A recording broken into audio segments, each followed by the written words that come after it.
Hello everyone and welcome to our new video. I'm here with Alexander. Hi guys. And finally, because of your comments, today we decided to record a new video about Google Charts and how you can use it in our wpDataTables plugin. So let's start right away. Alexander, you can share a screen with us and we can create a few charts. Of course. Okay, so we'll start with the page from our documentation, accessible here under Charts, Google Charts. So the first Google column chart here is revenues versus expenses. We have these tables prepared, so this is basically the table that's required to create this chart. So in here we have speakers, Blu-ray players, DVD players, and so on. So from here we create a new chart. This is revenue versus expenses table. So we pick the engine Google Charts, revenues versus expenses, and what we said this is the basic column chart, right? Yeah, That's Google it. column chart.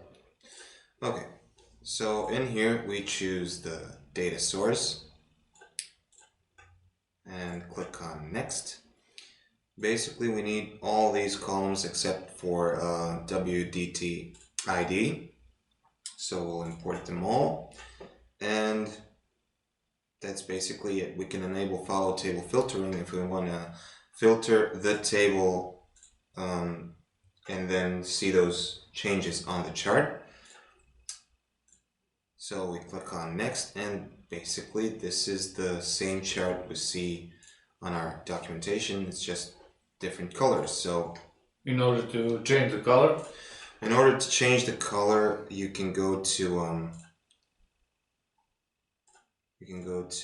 series, click on the color and choose, let's say, green, save, and we'll choose this to be a little bit, okay, this is fine.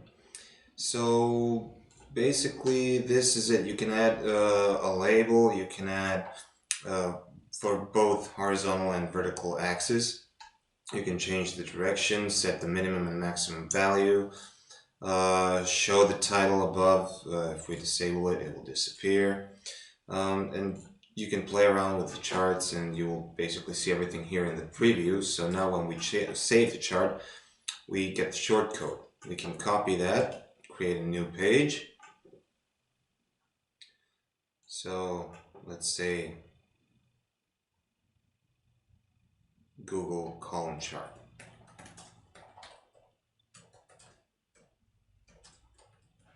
And we paste that shortcode in here, publish the page, and we can see it live. And here it is. okay. Because I'm logged in, I can still see the edit, but anyway, since we enabled follow table filtering, we can copy the shortcode of this table and paste it above or below the chart, so we can even use wpDataTables here. So okay, revenue and versus expenses, update, and now when we view the page we can see the table and the chart right here.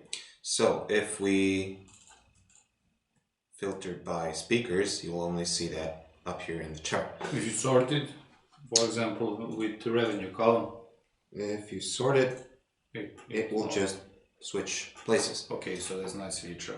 Right. Okay, so we've covered the first chart from the documentation. Let's move to the histogram. This is the table for the histogram, and we can create a new chart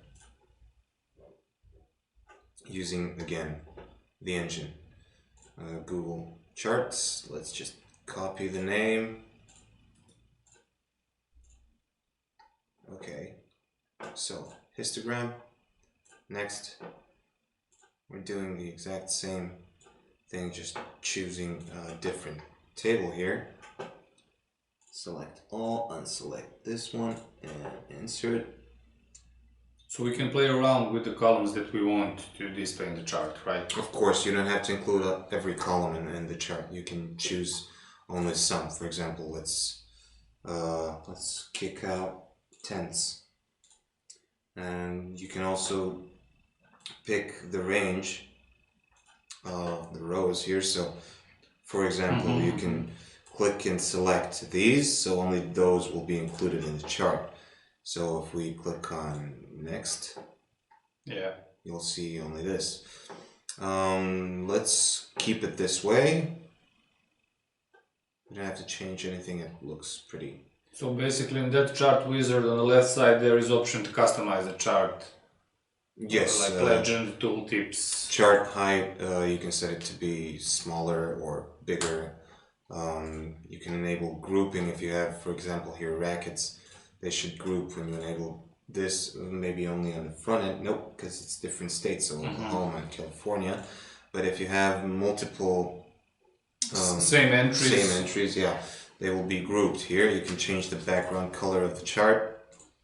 Let's choose this, for example.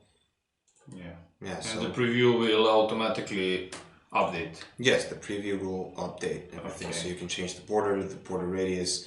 Let's set it to be, for example, 20, and it rounds up the border right here. Under series, you can change the color of everything as we did in the previous chart. You can add the label, and it will be displayed right here. The vertical label right here. Yeah, nice. You can change the direction, so if it's -1, it'll be on the top. If it's 1, it'll be basically you can play around with all those features. Yes, of course. Yes. Legend, you can place it in the bottom, on the right, in the top. You can even choose no legend if you don't want anyone to see that, so we'll leave it on the right. And when we save chart, we again copy the short code, and we can edit this page. No need to create a new page for this. So since we're using a different table, we can remove this block and simply paste the new charts short code here and see how it's displayed on the front. Yeah, nice. Okay, that would be this chart. So let's try the most popular Google chart, the Olympics medal table. This one actually. This is a Google area chart, and we can use this table to create it. So let's create a new chart here. Again, we're choosing Google Charts. Same name, so area chart. Click on next. Choose the correct table. Select all except for. There's some notice if you can go back. Yes, of course. Yeah, there's some notice on the right side. Which can help you out which columns to choose or which column types you can choose. For example, you cannot choose 2 string types. Yes, that is correct. If we had more than one string type, that is string, date, date time, URL, attachment, those cannot be included multiple times in the chart. So only one string type column is allowed.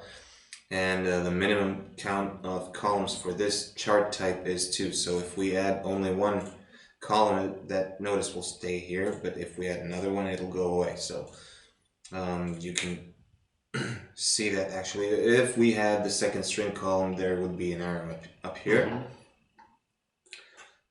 So in here you can actually see the same chart that you see on our documentation, just different colors. This is pretty much it when it comes to charts. You need to have a specific table configuration. So each column has to have its values corresponding to the rows. And again, you cannot have more than one string type. That's the limitation of the free engines that we use. We can replicate another chart if you want, or we can wrap it No, up. I just wanted to ask if you want to customize a little bit more. Can we use the callback functions? Yes, you can use the callbacks that's under information for developers here. So front-end chart callbacks. This does require some coding knowledge. So when you do this, you need to actually know what you're doing, and the data that you need, the knowledge that you need, is on High Charts, Google Charts, and the Charts.js API database. You can actually see some examples in here under support. This is our FAQ page. When you click on charts, you will see some examples of charts used with callbacks. For example, how to change the color on pie charts and high charts with these callbacks. Let's see, Google chart, how to change the color on the Google chart. You can access the permalink here to see the whole post. So something like this. So there is a way to customize the charts above our chart wizard. Yes. If you don't see something in the chart wizard, if you don't see some options, they are most likely available only through callbacks. Okay, nice. Thank you. You're welcome. That's basically it. So we don't need to go through all the charts and create them. So that's it. Yeah, we have a few tables that you've seen, and they are used for creating the charts. Nothing too complicated, but you need to follow the structure. So all the columns that you want to plot on the chart have to be either float or integer, and that's basically it. Okay. Thank you, Alexander. You're welcome. Thank you. Thank you guys again for watching. And also feel free to leave a comment in the section below so we will know what to record next. Thank you guys. Don't forget to like, share, and subscribe. See you in another video. Bye. Take care.